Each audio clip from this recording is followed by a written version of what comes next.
یزدان اس وقت کھیتوں میں تھا جب اسے اطلاع ملی کہ نمل کی طبیعت ناساز ہے تو وہ گھڑ دوڑاتا ہوا حویلی پہنچا۔ اس کے دل کی دھڑکنیں قابو سے باہر تھی۔ اسے ہمیشہ نمل کی فکر رہتی تھی، وہ اس کی زندگی کا مرکز جو بن چکی تھی۔ جب وہ ہانپتا ہوا کمرے میں داخل ہوا تو بڑی بی باہر نکل رہی تھی۔ اس کے چہرے پر ایک ایسی مسکراہٹ تھی جو یزدان نے پہلے کبھی نہیں دیکھی تھی۔ امی، نمل کیسی ہے؟ کیا ہوا اسے؟ یزدان نے بے چینی سے پوچھا۔ بڑی بی نے اس کے کندھے پہ ہاتھ رکھا۔ ان کی آواز جذبات سے بھاری تھی۔ مبارک ہو یزدان، اللہ نے تمہاری حویلی کو وارث دینے کا فیصلہ کر لیا ہے، تم باپ بننے والے ہو۔ یزدان جیسے پتھر کا بت بن گیا، اسے لگا جیسے وقت تھم گیا ہو۔ باپ بننا؟ اس کا وہ جو تلواریں چلانے اور زمینیں کے فیصلے کرنے کے عادی تھے، وہ آج کانپ رہے تھے ہاتھ۔ وہ دبے قدموں کمرے میں داخل ہوا۔ نمل بیڈ سے ٹیک لگائے بیٹھی تھی، اس کے چہرے پہ ایک عجیب سا نور اور تقدس تھا۔ یزدان اس کے قریب آ کر زمین پر بیٹھ گیا۔ اس نے نمل کا ہاتھ اپنے دونوں ہاتھوں میں لیا۔ اس کی زبان سے کوئی لفظ نہیں نکل رہا تھا، بس اس کی آنکھیں بول رہی تھیں۔ نمل نے دھیمی آواز میں کہا، یزدان، آپ خوش تو ہیں نا؟ یزدان نے اس کا ہاتھ اپنے ماتھے سے لگایا۔ خوش؟ نمل، میں جتنا خوش ہوں شاید اتنا ڈرا ہوا بھی ہوں۔ مجھے لگ رہا ہے جیسے میں خواب دیکھ رہا ہوں۔ میں ایک اچھا باپ بن پاؤں گا یا نہیں؟ نمل نے اس کے بالوں میں انگلیاں پھیرتے ہوئے کہا، آپ دنیا کے بہترین باپ ہوں گے۔ جو انسان اپنی بیوی کو اتنی عزت اور محبت دے سکتا ہے، وہ اپنی اولاد کے لیے کتنا شفیق ہوگا۔ اس کا اندازہ لگانا مشکل نہیں ہے۔ اس دن کے بعد سے یزدان خان کی دنیا ہی بدل گئی۔ وہ جو پہلے نمل کا خیال رکھتا تھا، اب اس کا سایہ بن گیا تھا۔ اس نے نمل کا اسکول جانا فی الحال بند کروا دیا۔ حالانکہ نمل نے بہت احتجاج کیا، مگر یزدان کی سختی کے آگے اسے ہار ماننی پڑی۔ یزدان، میں بیمار نہیں ہوں، میں صرف حاملہ ہوں۔ ڈاکٹر نے کہا ہے کہ چلنا پھرنا اچھا ہوتا ہے۔ نمل نے ایک صبح ناشتے کی میز پر لاڈ سے کہا۔ یزدان نے اسے دودھ کا گلاس پکڑاتے ہوئے بڑے اطمینان سے جواب دیا، ڈاکٹر نے کہا ہوگا، مگر اس حویلی کے سردار کا حکم کچھ اور ہے۔ تم کہیں نہیں جاؤ گی۔ اگر تمہیں کچھ کرنا ہے تو اسکول کا کام گھر سے کر لو، میں خود وہاں جا کر سب دیکھ لوں گا۔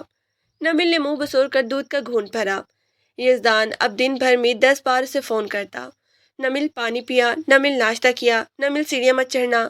اس کی یہ حد سے بڑھی ہوئی توجہ نمل کو کبھی کبھی تنگ کرتی، مگر اکثر اسے اپنی خوش قسمتی پر رکھ جاتا۔ ایک رات نمل کو اچانک کھٹی چیز کھانے کی طلب ہوئی۔ سردیوں کی رات تھی اور باہر شدید دھند تھی۔ نمل نے یزدان کو جگانا مناسب نہ سمجھا، مگر جیسے ہی وہ بستر سے اٹھی، یزدان کی آنکھ کھل گئی۔ نمل، کیا ہوا؟ کہیں درد ہے؟ وہ ہڑبڑا کے اٹھ بیٹھا۔ نمل ہنس پڑی۔ نہیں یزدان، درد نہیں ہے، بس میرا اچانک اچار کھانے کو دل کر رہا ہے۔ یزدان نے گھڑی دیکھی، رات کے 3 بجے تھے۔ اچار اس وقت؟ نمل نے معصومیت سے سر ہلایا۔ یزدان خاموشی سے اٹھا، کچن میں گیا اور پورے گھر کے اچار ڈھونڈ نکالے۔ جب وہ واپس آیا تو اس کے ہاتھ میں مختلف قسم کے اچاروں کی پلیٹ تھی۔ نمل نے مزے سے اچار کھایا، جبکہ یزدان اسے دیکھتے ہوئے مسکرا رہا تھا۔ اس کے لیے نمل کی ہر خواہش، ہر ضد اب کسی آسمانی حکم سے کم نہیں تھی۔ حمل کے ان مہینوں نے یزدان کی شخصیت میں ایک ایسی گہرائی پیدا کر دی تھی جو پہلے کبھی نہیں تھی۔ وہ اکثر راتوں کو دیر تک جاگتا اور نمل کے آنے والے بچے کے لیے خواب بنتا۔ وہ پنچایت میں بھی زیادہ رحم دل ہو گیا تھا۔ لوگوں کے جھگڑے نپٹاتے ہوئے وہ اکثر سوچتا کہ اگر اس کا بچہ اسے دیکھ رہا ہوتا تو وہ کیا چاہتا کہ اس کا باپ کیسا انسان ہو۔ ایک دن وہ نمل کے پاس بیٹھا تھا کہ اچانک اسے نمل کے پیٹ میں ایک ہلکی سی حرکت محسوس ہوئی۔ وہ چونک گیا۔ نمل، یہ کیا تھا؟ اس نے حیرت اور زور سے پوچھا۔ نمل مسکرائی، اس کی آنکھیں نم تھیں۔ یہ آپ کا بچہ ہے یزدان، وہ آپ کو ہیلو کہہ رہا ہے۔ یزدان نے اپنا ہاتھ وہیں جما دیا۔ جب دوبارہ حرکت ہوئی تو یزدان کی آنکھوں سے آنسو چھلک پڑے۔ وہ سردار جو بڑے بڑے دشمنوں کے سامنے نہیں جھکا تھا، آج اپنے بچے کی اس معمولی سی حرکت پر رو رہا تھا۔ اس نے جھک کر نمل کے پیٹ پر بوسہ دیا اور دھیمی آواز میں کہا، میں تمہارا انتظار کر رہا ہوں میرے بچے، تمہارے باپ نے تمہارے لیے بہت سے خواب سجا رکھے ہیں۔ زویا نے بھی اپنی بھابھی کا بہت خیال رکھا۔ وہ اکثر نمل کے لیے شہر سے نئی نئی کتابیں اور بچوں کے کپڑے منگواتی۔ حویلی کا ایک کمرہ اب نرسری میں تبدیل ہو رہا تھا۔ یزدان خود جا کر رنگوں کا انتخاب کرتا۔ بھائی، آپ تو جیسے پاگل ہی ہو گئی ہیں، ابھی تو کئی مہینے باقی ہیں۔ زویا اسے تنگ کرتی۔ تم نہیں سمجھو گی زویا، میں چاہتا ہوں کہ جب میرا بچہ اس دنیا میں آئے تو اسے ہر چیز بہترین ملے۔ وہ اس حویلی کا وارث ہی نہیں، میری امیدوں کا مرکز بھی ہوگا۔ یزدان نے جذباتی ہو کر جواب دیا۔ نمل ان دنوں بہن بھائیوں کی محبت دیکھ کر بہت خوش ہوتی۔ اسے لگتا کہ اس نے واقعی اس حویلی کو ایک گھر بنا دیا ہے۔ ایک شام نمل برآمدے میں بیٹھی یزدان کے آنے کا انتظار کر رہی تھی۔ سورج غروب ہو رہا تھا اور آسمان پر لالی پھیلی ہوئی تھی۔ یزدان جب واپس آیا تو اس کے ہاتھ میں پھولوں کا ایک بڑا گلدستہ تھا۔ آج کوئی خاص بات ہے؟ نمل نے مسکرا کے پوچھا۔ یزدان اس کے پاس بیٹھ گیا۔ خاص بات یہ ہے کہ آج مجھے احساس ہوا کہ میں کتنا خوش قسمت ہوں۔ نمل، تم نے مجھے وہ سب کچھ دے دیا جس کا میں نے کبھی تصور بھی نہیں کیا تھا۔ میں ایک سادہ سا دیہاتی تھا، تم نے مجھے انسان بنایا، مجھے محبت سکھائی، اور اب تم مجھے باپ بنانے جا رہی ہو۔ نمل نے اپنا سر اس کے شانے پہ رکھ دیا۔ یزدان، یہ سب اللہ کا کرم ہے، ہم تو بس ایک دوسرے کا وسیلہ بنتے ہیں۔ جیسے جیسے وقت قریب آ رہا تھا، یزدان کی بے چینی بڑھ رہی تھی۔ نمل کی طبیعت اب پہلے سے زیادہ بوجھل رہنے لگی تھی۔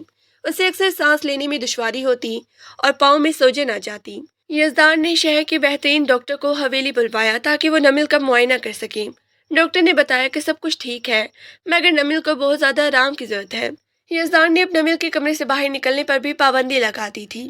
وہ خود اسے کھانا کھلاتا، اس کے پاؤں دباتا اور اسے قصے سناتا۔ ایک دن نمل کا موڈ ذرا اداس تھا۔ یزدان، میں بہت ہی موٹی ہو گئی ہوں نا، میں اب پہلے جیسی نہیں رہی۔ یزدان نے اس کا ہاتھ تھام کے بڑی گہرائی سے اس کی آنکھوں میں دیکھا۔ نمل، تم پہلے سے کہیں زیادہ خوبصورت لگ رہی ہو۔ تمہارے چہرے پر جو یہ ماں بننے کا وقار ہے، اس کا مقابلہ دنیا کا کوئی حسن نہیں کر سکتا۔ میرے لیے تم ہمیشہ وہی نمل رہو گی جس نے میری زندگی بدلی تھی۔ نمل کا دل بھر آیا۔ اس نے یزدان کا شکریہ ادا کیا کہ اس نے اسے کبھی اکیلا محسوس نہیں ہونے دیا۔